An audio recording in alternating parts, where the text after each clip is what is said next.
Rebecca Carson, and today I'll be talking to you about how technology can have a negative effect on your relationship.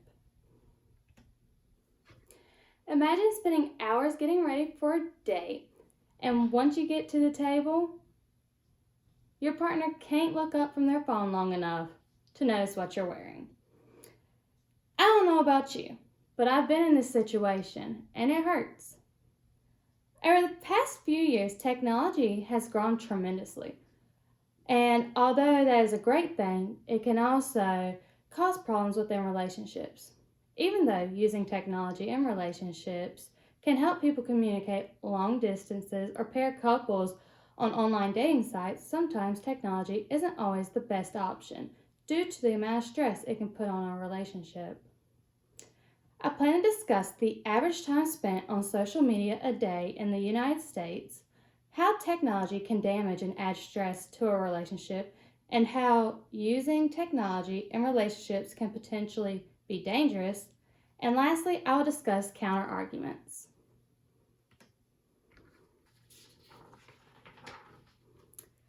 In 2019, studies showed that on average, people aged 16 to 24 spend around 3 hours a day on social media. People aged 25 to 34 spend a little less time, but still average around 2 hours and 37 minutes per day. In 2012, the average daily use of social media was 90 minutes per day. Over the past few years, that number has increased to 2 hours and 33 minutes. That number has risen by 1 hour and 3 minutes. The Bureau of Labor Statistics data shows that the average time a person will spend using social media in their lifetime is 6 years and 8 months. That is longer than the 3 years and 7 months spent eating.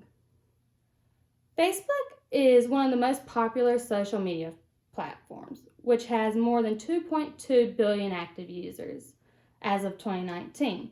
Of those 2.2 billion, 1.4 billion are daily users. Snapchat is a fairly new social media platform that mainly caters to people under the age of 25. As of March 2019, Snapchat reached 9% of people aged 13 to 24 and 75% of people aged 13 to 34. Snapchat has on average 178 million daily users who send around 3 billion snaps per day. By 2021, more than 3 billion people are expected to be using social media. Here are the diagrams showing how over the years from 2012 to 2019, the time spent on social media daily in the United States has grown tremendously.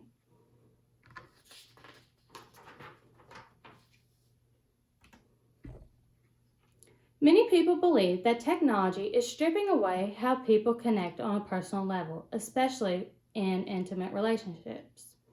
In 2014, Pew Research Center conducted a poll and found that 1 in 4 people said that their partner was too distracted by their cell phones, and found that 1 in 10 people argued with their partner about excessive cell phone usage.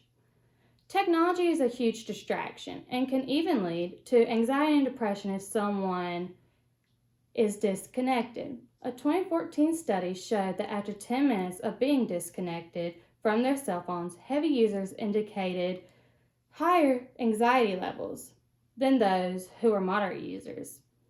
Larry Rawson is a professor of psychology, and he believes that technology is distracting people from real-world bonding. In one of his studies, he's found that out of 1,100 teens and adults under the age of 35 check their phones several times a day, even when they don't get a notification. When people have smartphones in their hands, we are distracted by constant notifications that we think are important. He explains that we have the constant need to check our phones when we feel it vibrate. A quote of his I liked says, "A hug feels 6 times more supportive than an emoji."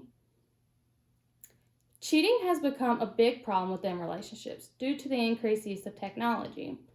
The ability to flirt has gotten easier, and things such as sexting have been introduced. In one example, a man caught his wife cheating through a video game on Facebook called Mafia War. His now ex-wife developed an online intimate relationship with a man she never met, and it ultimately ended their marriage. The woman went on to marry this man after visiting where he lived, and they now have a child that never would have existed if it wasn't for technology. Over the years, the number of teens that go out on dates has dropped from 34% in 1991 to 14% in 2017. A Pew Research survey showed that for teen couples to communicate, 92% preferred texting, 87% preferred talking on the phone, and 86% preferred meeting in person. Using technology exposes teens to cyberbullying and sexual predators. Technology allows sexual predators and stalkers to monitor, harm, and harass others. 1/4 of teenagers reported unfriending or blocking someone on social media because of inappropriate or unwanted flirting behavior. Many teens have also reported being pressured to engage in sexual activity by a romantic partner via text or online. Many have experienced partners using technology to harass or control them. Some ways they can do this is by sending excessive text, reading their partner's text or emails without their permission, tracking their location, demanding to know their social media passwords, making threats about spreading rumors about them, and demanding that they stop being friends or communicating with some people. One of my best friends was involved in this type of relationship, so I know just how damaging it can be for someone.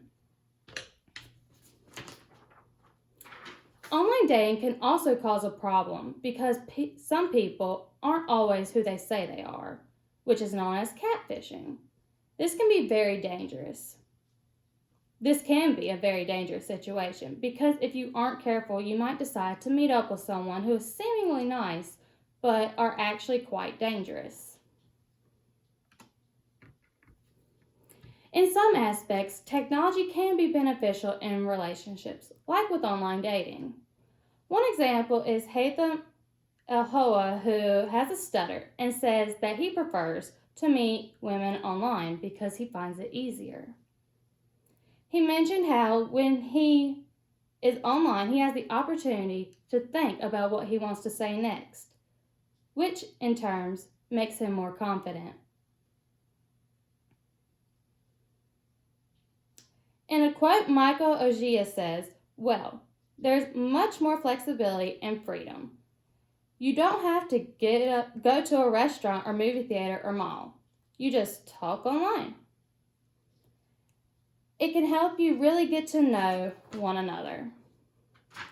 Social media is a way for people to keep up with friends, like through Facebook, and to be able to chat with each other or plan to get together soon. It is also a great way to flirt. They can do this by friending the person they are interested in and then liking and commenting on their post. However, even though it may be easy to pick up a cell phone and text, "You're cute," to someone, it still isn't the same as if you were to say it to someone face to face. According to Jessica Wade, who is a counselor in Ohio, the emotional connections forged by couples through body language, nonverbal communication, tone of voice, and facial expressions are essential to the relationship and impossible to replicate with technology. Lastly, technology is a great way for couples to communicate long distances, especially if they are overseas or off at college. In conclusion, although using technology in relationships allows people to meet potential partners, sometimes technology isn't always the best option due to the amount of stress they can put on a relationship. Trust me, after spending all those hours getting ready for that date, all I wanted was for my partner to recognize me and tell me that I was pretty. But that didn't happen due to technology. And however, although I don't recommend technology in relationships, I am thankful for it because upon completing Sandhills, my boyfriend now is planning to transfer to a university in Missouri, and without technology, it would be harder for us to communicate. Thank you.